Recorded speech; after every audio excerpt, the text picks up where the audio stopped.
मुळे VIP treatment मिळते आहे। त्यामुळे मुंडेंचं मंत्रिपद काढून घ्या आणि कराडला कोण पाठीशी घालत होतं याचा शोध घ्या अशी मागणी संदीप क्षीरसागर यांनी केली आहे।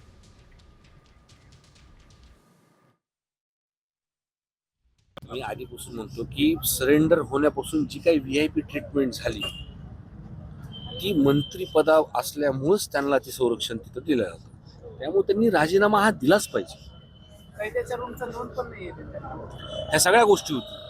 अहो हे तुम्हाला सांगतो मी की 28 तारखेला बीडला मोर्चा निघाला आणि माझ्या माहितीनुसार ते पुण्यामध्ये एका मोठ्या हॉस्पिटलमध्ये 2-3 दिवस तिथे ऍडमिट होते। जेव्हा लोक रस्त्यावर उतरल्यानंतर तिथून ते फरार झाले। त्यांना कुणी ऍडमिट केलं, त्या काळामध्ये कोण त्यांना भेटायला गेलं ह्याचाही तपास झाला। मुळे व्हीआयपी ट्रीटमेंट मिळते आहे। त्यामुळे मुंडेंचं मंत्रिपद काढून घ्या आणि कराडला कोण पाठीशी घालत होतं याचा शोध घ्या अशी मागणी संदीप क्षीरसागर यांनी केली आहे।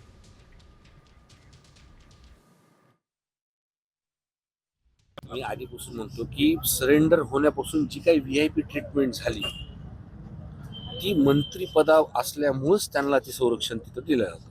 त्यामुळे त्यांनी राजीनामा हा दिलाच पाहिजे। ह्या सगळ्या गोष्टी होती।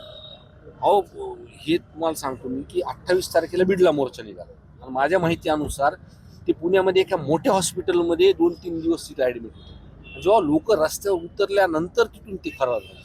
त्यांना कुणी ऍडमिट केलं, त्या काळामध्ये कोण त्यांना भेटायला गेलं ह्याचाही तपास झाला पाहिजे।